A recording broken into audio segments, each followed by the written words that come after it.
Hi guys, this is Sai Kumar Kurtuvada. In this video, we will learn about component API versus data API.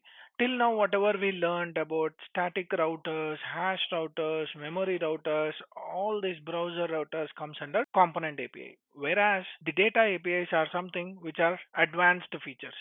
So for example, let's consider different types of data APIs. So we have lot of different type of data APIs where which has been introduced in our new version of React Router DOM, that is V6. Before V6, we don't have any data APIs. We have only after V6. And before V6, we have used only component APIs. Out of these component APIs, we are getting more benefits by using data APIs. Let's understand what is this difference.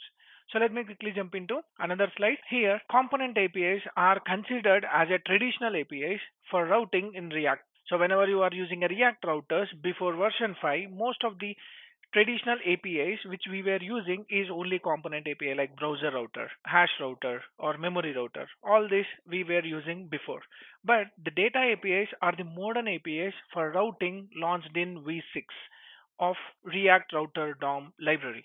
So this is the latest features which are provided by React Router DOM. And syntactically, this looks like a component structure, whereas in data API, it looks completely as a JSON object. They have provided some set of utility. You will provide all the details to that utility as a JSON format, and hence it will take care of everything whatever we need for a particular routing. And all these routes, that is the component API routes, only helps for navigation but not to handle any of the loading or error or any of the launching mechanisms, or also it will not help us to get the data fetching by using a prefetcher mechanisms. All these are not possible in component API, whereas all these are possible, and these became a extra features for our data API. Out of the navigation, along the side of navigation, these also provides us a loading, error handling, and also prefetching the component data from the APIs, from the HTTP APIs. So that's how your data APIs will help us, and these are the new features which makes our application very easy, reusable, and maintainable. So let me quickly jump into another slide. Here, component APIs are very easy to understand, mainly for beginners, as it is a normal component structure, whereas data APIs are a bit complex to understand, and also centralizes the data fetching, loading, and error handling at the route level itself. We can make all these features to a centralized part by using our data API. Component APIs are great for simple application without the complex data fetching, whereas these data APIs are mainly used to manage all the complex data fetching logics and also error handling and also error boundaries. Along with that, we can handle all the loading states.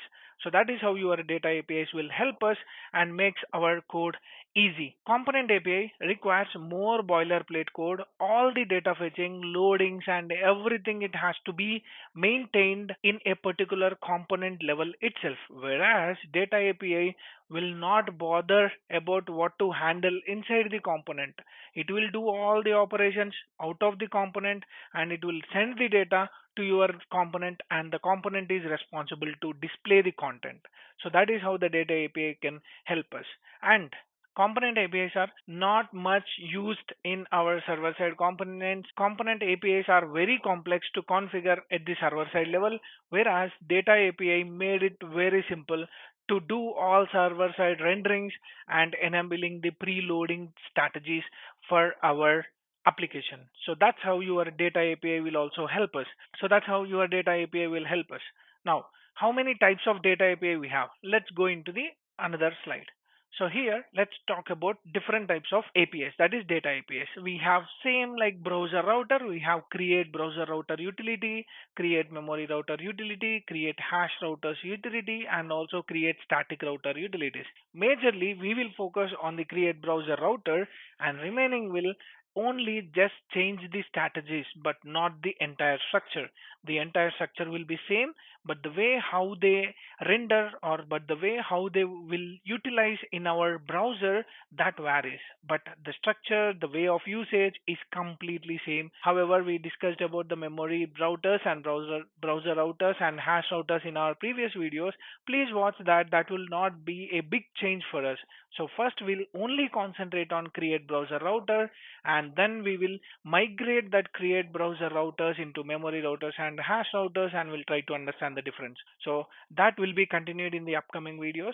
In the upcoming video, I'll explain you how to configure the browser router, that is a basic create browser router, by using data APIs in our React application. That's it for this video. Hope you like my explanation. If you like my video, like, share, subscribe to my channel for more updates. Signing off. Thank you.